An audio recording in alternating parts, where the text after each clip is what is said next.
Hello बच्चों, आज मैं स्टार्ट कर रहा हूँ फोर्सेस बिटवीन मल्टीपल चार्जेज। तो लास्ट लेक्चर में हमने फोर्स बिटवीन टू चार्जेज इन वेक्टर फॉर्म बात किए थे। आज हम स्टार्ट कर रहे हैं फोर्सेस बिटवीन मल्टीपल चार्जेज। ये काफ़ी इम्पोर्टेंट है, अगर बोर्ड और पॉइंट ऑफ व्यू से देखा जाए तो काफ़ी इम्पोर्टेंट आपको ये मिलेगा। The mutual electric force between two charges is given by Coulomb's law. How to calculate the force on the charge where there are not one but several charges around? Consider a system of n stationary charges q1, q2, q3 up to qn in vacuum. ये कह रहा है कि हम लोगों ने Coulomb's के अनुसार दो चार्जेज के बीच एक म्यूचुअल फोर्स कैलकुलेट किए थे। म्यूचुअल का मतलब एक दूसरे पर फोर्स एक्सर्ट कर रहा था, इसकी हमने बात किए थे।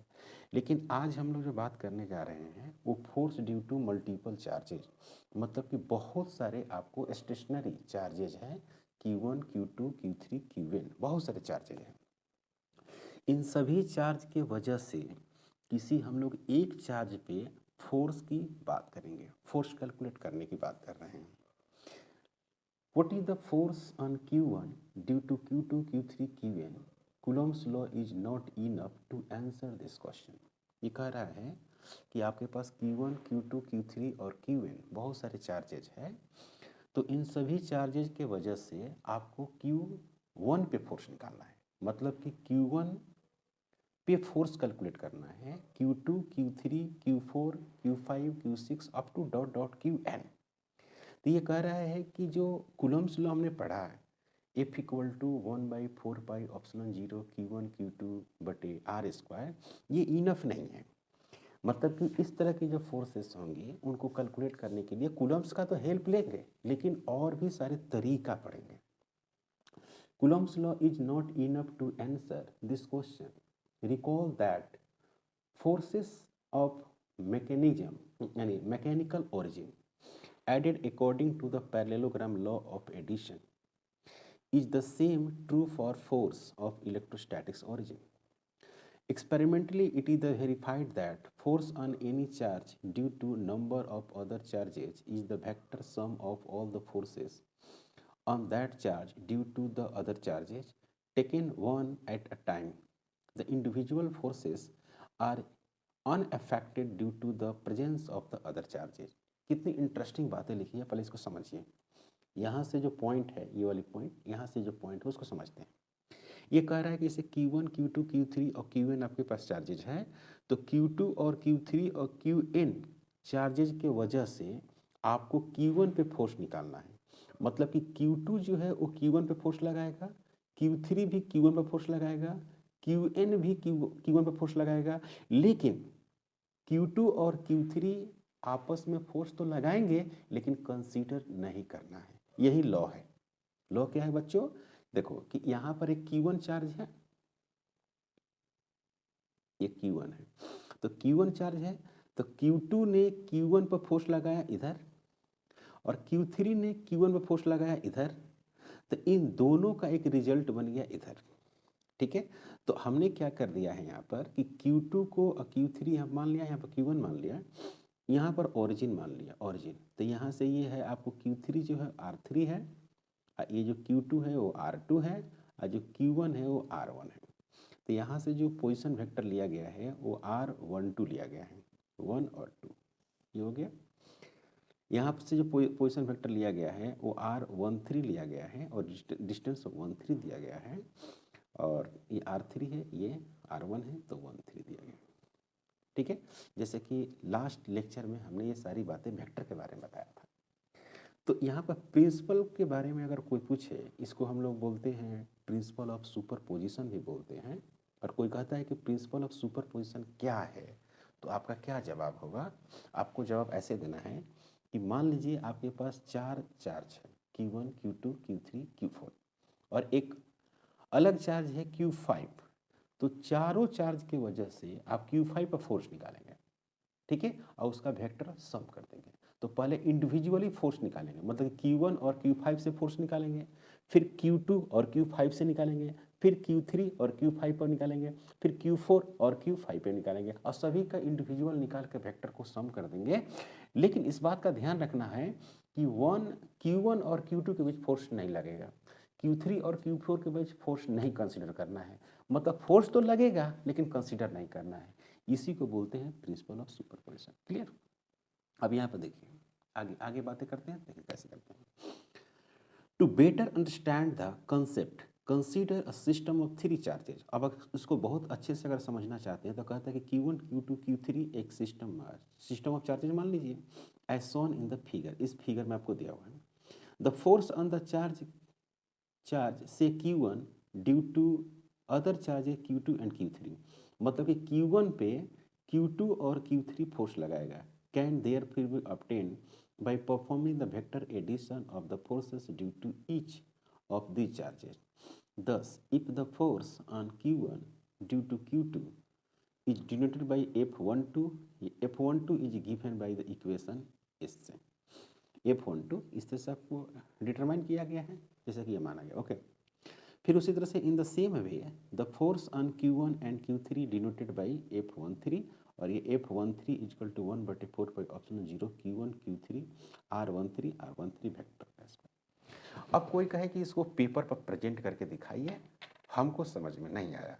कोई बच्चा अगर बोलता है कि पेपर पर इसको प्रेजेंट करके दिखाइए कैसे हो रहा है, तो मैं इसको पेपर पर प्रेजेंट करता हूँ। देखिए, मान लीजिए कि आपके पास तीन चार्जेज है बच्चों, Q1 है, Q2 है और Q3 है।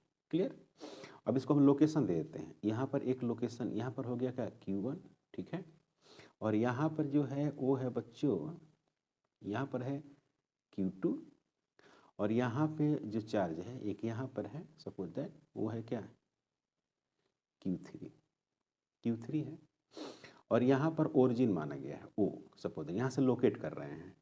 तो यहाँ से ये जो चार्ज है वो कौन है, Q1 है, इसका नाम R1, और यहाँ से जो ये चार्ज है इसका नाम दे दिया मैंने R2 दे दिया, ये R1 हो गया, और ये इधर दे दिया उसका नाम हो गया क्या R3 हो गया, है ना, ये हो गया R3।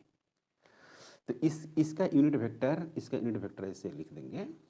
ऐसे कैसे लिखेंगे इसको पता है, this vector is equal to this vector plus this vector. तो इसको आप कैलकुलेट करिएगा तो ऐसे लिखेंगे इसको लिखेंगे R1 माइनस R3। तो इसको लिख देते हैं R13। सही है? इसको क्या लिखेंगे बच्चों, ये R1 है, ये R2 है, इसको क्या लिखेंगे R1 vector minus R2 vector is equal to R12। इस तरह से लिख सकते हैं। अब ये जो फोर्सेस है, ये जो चार्ज पार्टिकल है, ये चार्ज पार्टिकल इस पे फोर्स इधर की तरफ लगाएगी, और ये जो चार्ज पार्टिकल है इस पर फोर्स कहाँ लगाएगी, इधर की तरफ लगाएगी। तो इसका इन दोनों का एक रिजल्टेंट आएगा इधर, दोनों का रिजल्टेंट आएगा इधर की तरफ, जिसका नाम होगा FR, लिख सकते हैं FR। ओके, तो ये पैरेललोग्राम को फॉलो कर रहा है ऐसे, ठीक है। अब इस जो ये वेक्टर दिया हुआ है तो इसका नाम ये F12 वेक्टर, और इधर जो है उसका नाम हो गया F13 वेक्टर। क्लियर है? ये हो गया इस तरह से। अब इसमें कोई कहे कि अब फोर्स कूलम्ब्स लॉ के अनुसार अगर फोर्स की बात करें, जैसे F1 और 2 वेक्टर, तो क्या लिखेंगे बच्चों, K लिखेंगे, Q1 लिखेंगे और Q2 लिखेंगे, फिर R1 और 2 इसका स्क्वायर लिखेंगे, R12 और कैप लिख देंगे।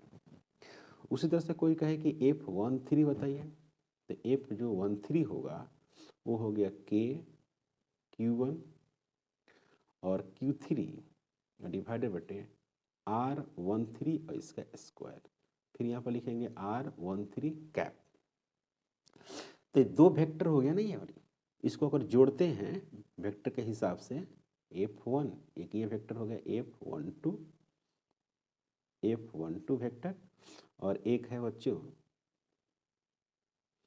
F13 वेक्टर, तो इसका रिजल्ट बन जाएगा FR। तो पैरेललोग्राम के हिसाब से आप जोड़ सकते हैं इसको, ऐसे डॉटर लाइन ऐसे कर देंगे। ओके। तो एफ जो आर वेक्टर है, एफ आर, उसको लिखेंगे क्या, F12 vector plus F13 vector, ऐसे।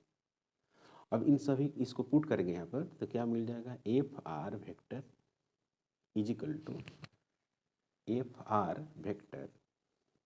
टू लिखेंगे K Q1 Q2 R12 cap divided बटे R12 इसका स्क्वायर। फिर इसको लिखेंगे K Q1 Q3 R13 cap divided बटे R13 इसका स्क्वायर। इसमें क्या कॉमन होगा बच्चों, F R vector is equal to K Q1 common आ जाएगा, और यहाँ पर बच जाएगा Q2 डिवाइडेड बटे R12 इसका स्क्वायर और R12 कैप प्लस Q3, और यहाँ पर लिखेंगे R13 इसका स्क्वायर और R13 कैप। इस तरह से होगा। तो अगर आपके पास 2 चार्जेज है तो इस तरह से है, अगर 3 चार्जेज 4 चार्जेज हो तब क्या होगा। सपोज दैट कि आपके पास एक Q1 चार्जेज है, यहाँ पर एक Q2 है, यहाँ पर मान लो बच्चों Q3 है, यहाँ पर मान लो Q4 है, और यहाँ पर मान लो Qn है। तो इसके बीच का एक डिस्टेंस ले लेंगे हम लोग, उसका नाम दे देंगे क्या, R1 और 2।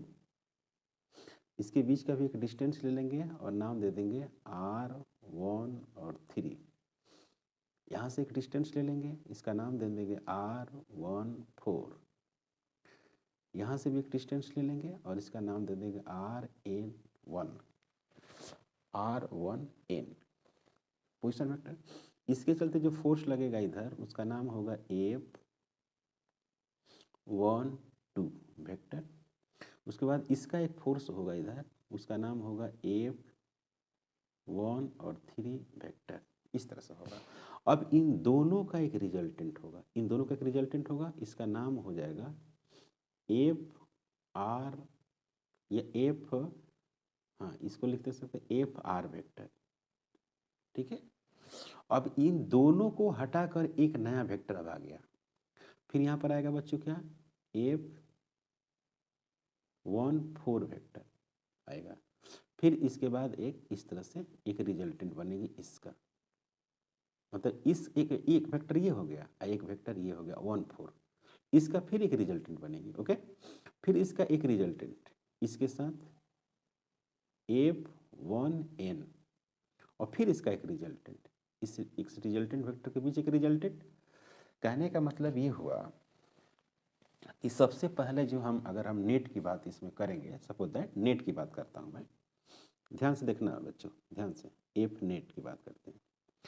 तो एफ आर पहले आया था, एफ आर, तो एफ आर में कौन कौन था, ये दोनों था। तो क्या लिखेंगे यहाँ पर, के Q1 Q2 डिवाइडेड बटे R12 इसका स्क्वायर। फिर क्या लिखेंगे, K और 1 Q3 लिखेंगे, और यहाँ पर क्या लिखेंगे बच्चों, R13 का स्क्वायर। अब इन दोनों का रिजल्टेंट यह बन गया। अब इसमें फिर ये जुड़ा हुआ है, देख रहे हैं ना, इसमें ये जुड़ा हुआ है F14। तो फिर कंटिन्यू करेंगे, K Q1 Q4 डिवाइडेड बटे R14 इसका स्क्वायर। और सभी में यूनिट वेक्टर है तो अभी मैग्नीट्यूड लिखते हैं ना, इसको हटा दीजिए, वेक्टर हटा देते हैं ना, और यहाँ पर up to dot dot dot उसी तरह से होगा K Qn डिवाइडेड बटे R1n इसका स्क्वायर। अब इसमें कॉमन ले लेते हैं क्या, K, और कॉमन ले लेते हैं क्या, Q1। यहाँ पर लिखेंगे क्या, Q2 डिवाइडेड बटे R12 इसका स्क्वायर। यहाँ पर क्या हो जाएगा, R12 कैप। यहाँ पर हो जाएगा Q3 डिवाइडेड बटे R13 इसका स्क्वायर। यहाँ पर क्या होगा, R13 कैप। फिर यहाँ पर होगा Q4 डिवाइडेड बटे R14 इसका स्क्वायर इंटू R14 और cap, plus dot dot dot तो यहाँ पर हो जाएगा आपको Qn डिवाइडेड बटे R1n इसका स्क्वायर और R1n कैप n कैप, यहाँ पर कैप स्क्वायर। तो ये हुआ मल्टीपल चार्जेस के लिए फोर्स। तो यहाँ पर लिखेंगे F net vector is equal to, यहाँ पर लिखेंगे के फिर Q1 समेसन यहाँ पर लिखेंगे I इज इक्वल टू 1, सब 1 है तो I इज इक्वल टू 2 से स्टार्ट हो रहा है, देख रहे हैं I इज इक्वल टू 2 से। तो यहाँ पर लिखेंगे क्या QI is equal to R1 into I इसका स्क्वायर, फिर यहाँ पर क्या लिखेंगे R1 इंटू I कैप। ये हो गया आपका वेक्टर फॉर्म। लेकिन क्वेश्चन जब सोल्व करने की जब बातें आएगी तो इसी से नहीं हम लोग सोल्व करते हैं। क्वेश्चन सोल्व करने के लिए हम लोग अलग अलग तरीका अपनाते हैं। जैसे कि क्वेश्चन से मैं समझा रहा हूँ इसको, देखिए क्वेश्चन से एक समझाते हैं इसको। सपोज दैट इस पे क्वेश्चन है इस तरह का, find force on Q1 due to Q2 and Q3। तो Q1 इज इक्वल टू जो दिया हुआ है वो 6 माइक्रोकूलम, Q2 और Q3 ये दोनों सेम है, ये दिया हुआ 2 माइक्रोकूलम और D is equal to 3 centimetre है और इस तरह से दिया हुआ है।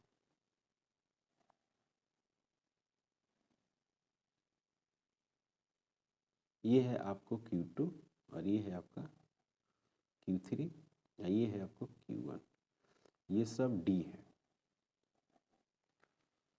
इस तरह से।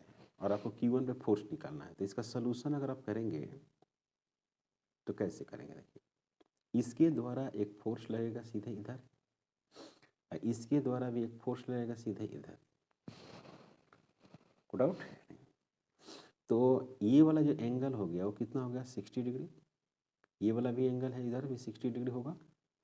तो ये जो नाम है F12 और यहाँ पर नाम जो है F13, ये दोनों का मान सेम होगा। F12 F13 is equal to K Q1 Q2 divided बटे डी स्क्वायर या के Q1 और Q3 डिवाइडेड बटे डी स्क्वायर, दोनों का वैल्यू सेम है। F12 और F13 9 into 10 to the power 9, Q1 का जो वैल्यू है वो 6 इंटू 10 टू द पावर -6 और Q2 का वैल्यू है 2 इंटू 10 टू द पावर -6 और डिवाइडेड बटे 3 सेंटीमीटर, यानी 3 इंटू 10 टू द पावर -2 इसका square. F12 is equal to F13 is equal to 9 into 10 to the power 9 into 6 into 10 to the power -6 into 2 into 10 to the power -6 और divided बटे 9 into 10 to the power -4। अब इसको आप solve करेंगे तो आप solve करेंगे तो 9 से 9 कैंसिल हो जाएगा, -6 और -6 -12 और -12 और ये 9 तो 10 टू द पावर -3 और नीचे में है 10 टू द पावर -4। इसको सोल्व करेंगे तो 6 into 10 to the power -3 into 2 divided बटे 10 टू द पावर -4। तो यहाँ पर हो गया 12 इंटू 10 टू द पावर 1 यानी 1 और 2 0, यानी F जो है 12 इजिकल टू F जो है 13 इजिकल टू 120 न्यूटन पर कूलम। ये फोर्स आ गया, इंडिविजुअली फोर्स आ गया। अब क्या है कि इसको वेक्टर का हिसाब किताब देखा जाए तो इधर एक फोर्स है और एक फोर्स इधर है, दोनों फोर्स का वैल्यू जो है वो सेम है, आपको दिखाई दे रहा है। तो इसके बीच का जो रिजल्टेंट है वो वेक्टर में पढ़े होंगे, तो जो एफ जो आर है वो इस तरह से आप कैलकुलेट करेंगे, F12, F13, F2, F12 into F13 cos 60 degree. ये दोनों इक्वल वेक्टर है। तो इक्वल वेक्टर का आप रिजल्ट पढ़े होंगे कि इक्वल वेक्टर में हम लोग कैसे सोल्व करते हैं। तो यहाँ पर लिखते हैं 2f cos 60 degree divided by 2, ये हो गया इक्वल वेक्टर। और ये वैल्यूज है क्या, f, इसका क्या मान है, इसका मान है 120 इंटू cos 30 डिग्री। तो इसको लिखेंगे 2 इंटू 120 इंटू cos 30 डिग्री, मतलब कि √3 डिवाइडेड बाई 2, ये कैंसिल हो जाएगा।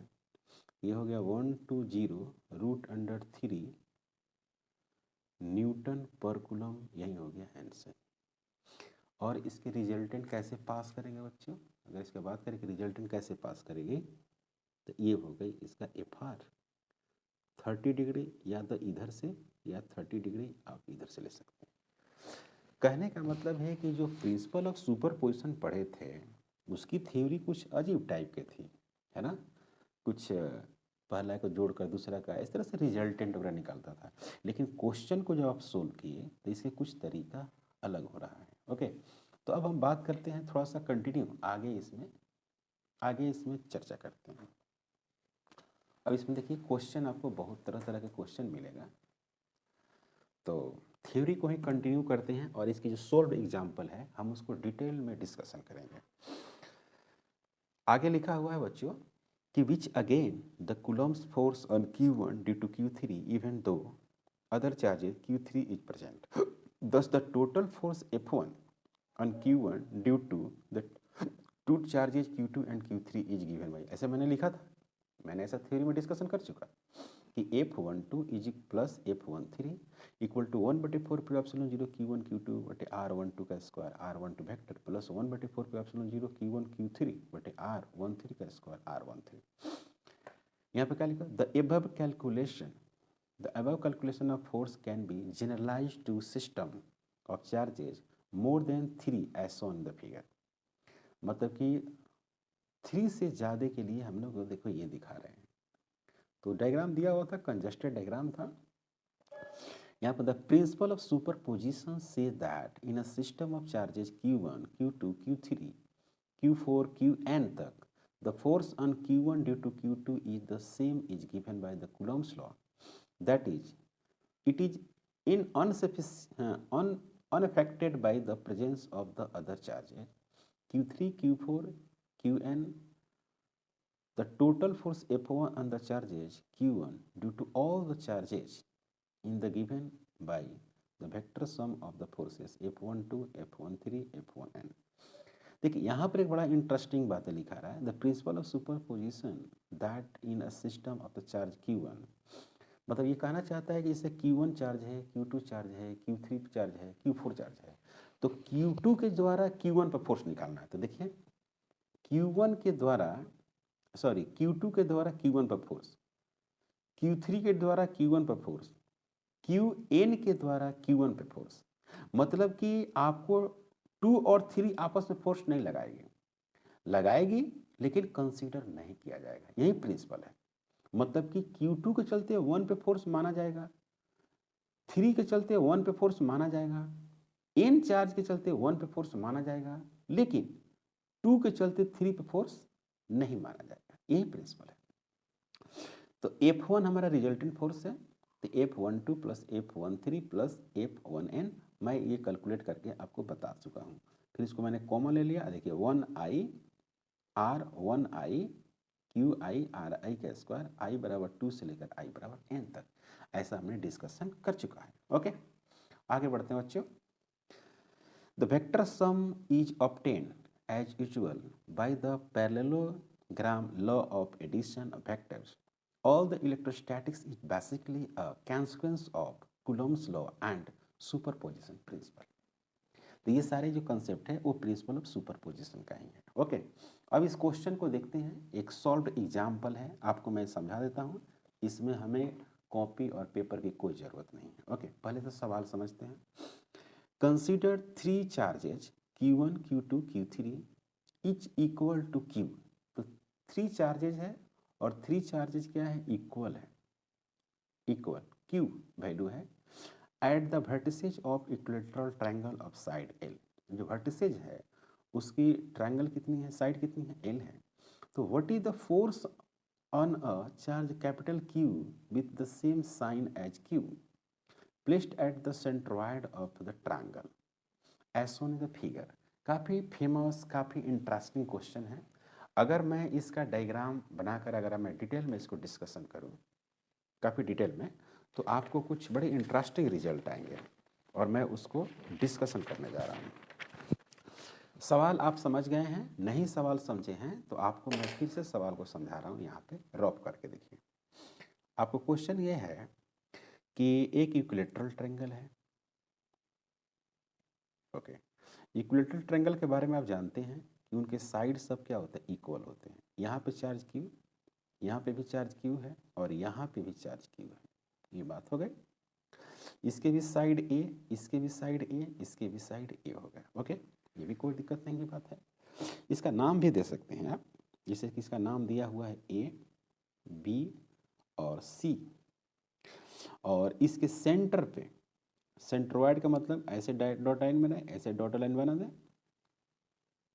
और फिर इसको ऐसे डॉट डॉट लाइन बना दें, ऐसे ऐसे ऐसे ऐसे डॉट डॉट लाइन बना देते हैं।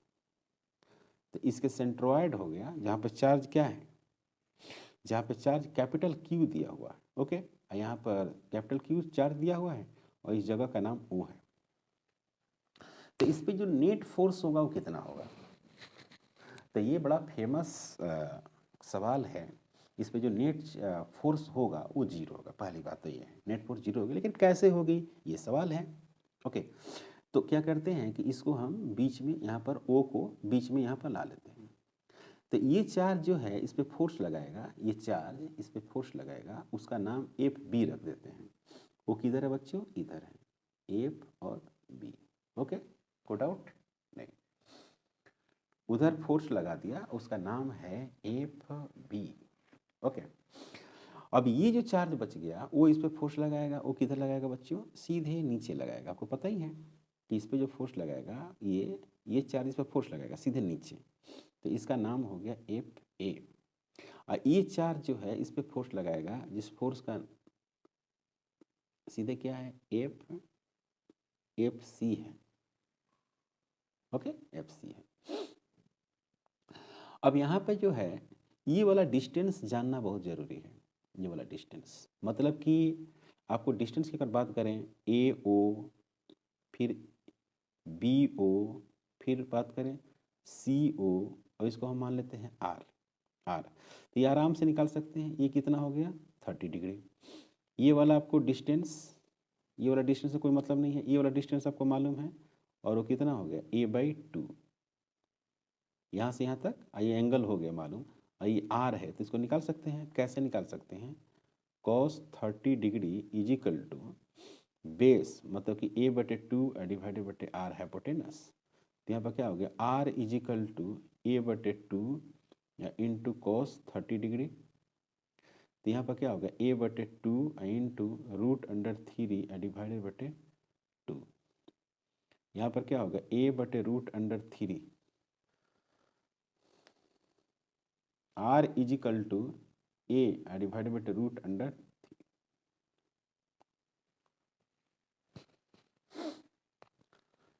R is equal to A/√3। R is equal to A/√3 आ गया। तो आपके हिसाब से अगर देखा जाए तो क्या मिलेगा, F जो फोर्स है, FA, FB और FC, वो क्या मिलेगा बच्चों, सेम मिलेगा, KQQ डिवाइडेड बटे A√3 इसका स्क्वायर। अभी सेम क्यों मिलेगा, यहाँ पर अगर बात करें तो सभी का चार्ज का मैग्नीट्यूड सेम है और डिस्टेंस भी क्या है, सेम है, तो जाहिर सी बात है कि सेम मिलेगा। यानी 3KQ डिवाइडेड बटे ए का स्क्वायर मिलेगा। यहाँ पर कंफ्यूज नहीं होना है, K is equal to 1/4 pi epsilon 0 दे रखा है, तो कोई घबराने की ज़रूरत नहीं है। क्लियर? यहाँ तक कोई प्रॉब्लम नहीं। तब यहाँ तक कोई प्रॉब्लम नहीं है बच्चों, तो क्या करना है कि ये वाला जो फोर्स है FB और इधर एक जो फोर्स है FC, इसके बीच का एंगल कितना हो गया? 120 डिग्री होगा। तो इसका एक रिजल्ट बनेगा FR। क्या बनेगा बच्चों? FR एक रिजल्ट बनेगा। ओके, और इधर एक रिजल्ट है जिसका नाम है क्या? FA। तो अगर FR की बात करेंगे, FR का, तो ये दो वेक्टर है, ये दोनों वेक्टर इक्वल है और उसके बीच का रिजल्टेंट FR है। तो FR इक्वल टू क्या लिखेंगे? 2F cos 120 डिवाइडेड बटे 2। तो यहाँ पर मिलेगा 2F इंटू cos 60 डिग्री। तो यहाँ पर लिखेंगे बच्चों 2 इंटू F इंटू 1/2। तो कितना हो जाएगा? F के बराबर हो जाएगा। तो FR जो हो गया वो F के बराबर है, और यहाँ पर जो क्वेश्चन में है वो FA, FB, FC सब F के बराबर है ना।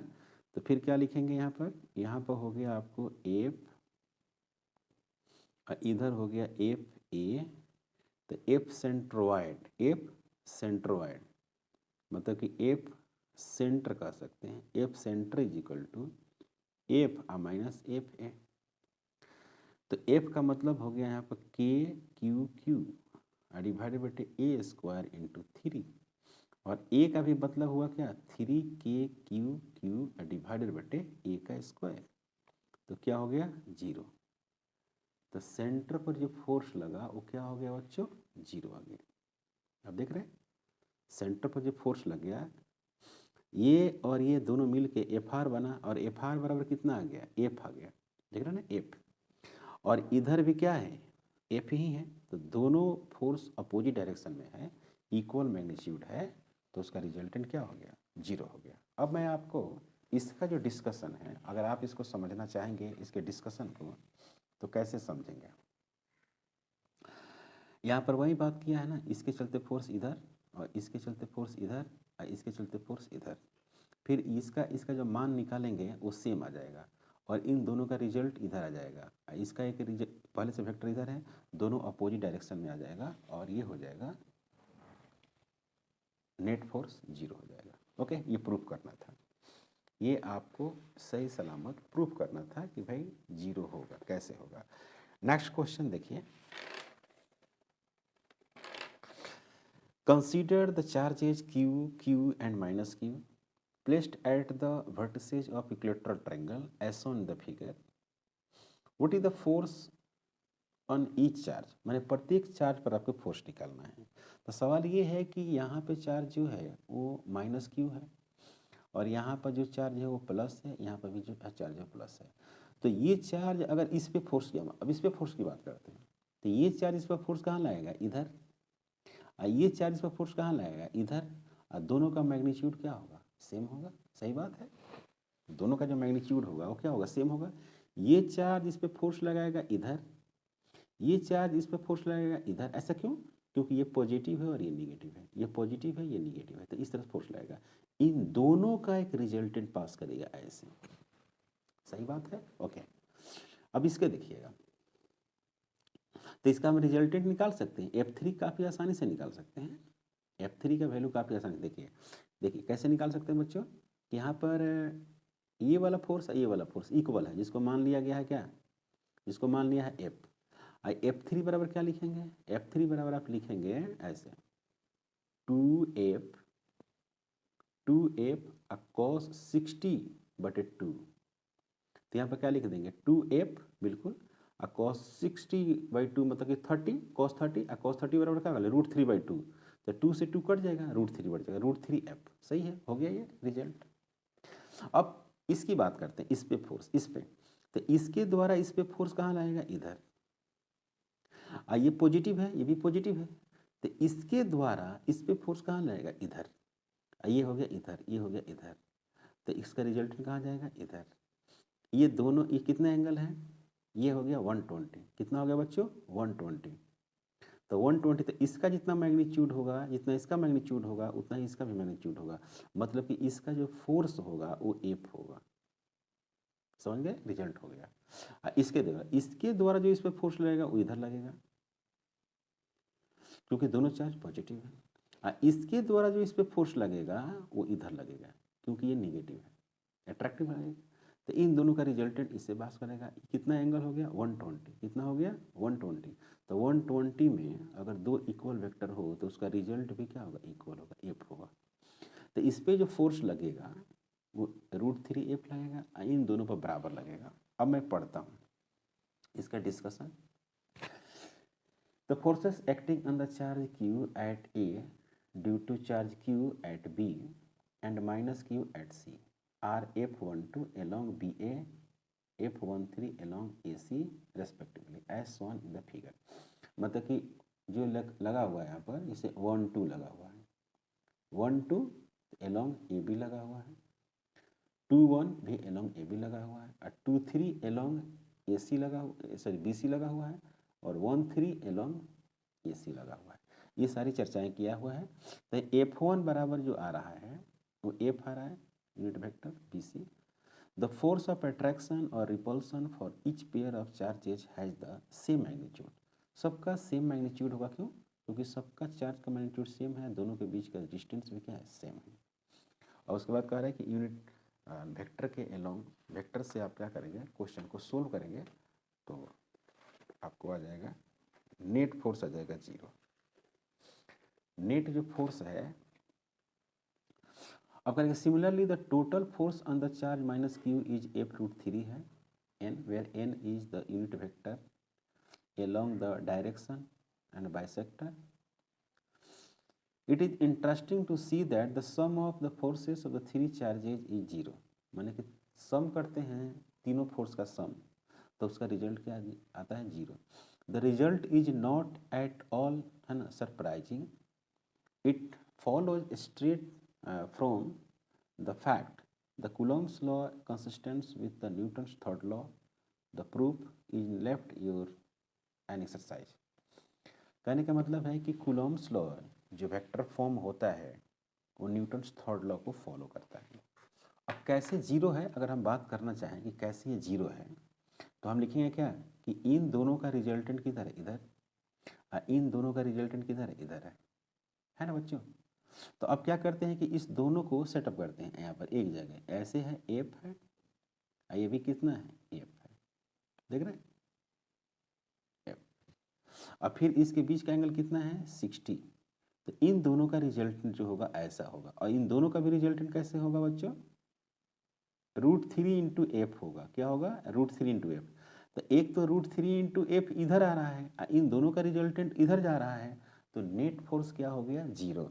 यही आपको यहाँ समझाया है, आप समझिए। यहाँ पर आप देखिए, यहाँ पर यही लिखा हुआ है कि F1 + F2 + F3 का सम क्या हो गया, 0 हो गया, जो मैंने डिस्कस किया है। तो आज का लेक्चर यहीं पे स्टॉप करते हैं, मिलते हैं नेक्स्ट लेक्चर में। अगर आप हमारे चैनल में नए हैं प्लीज़ सब्सक्राइब करें, शेयर करें। Thank you.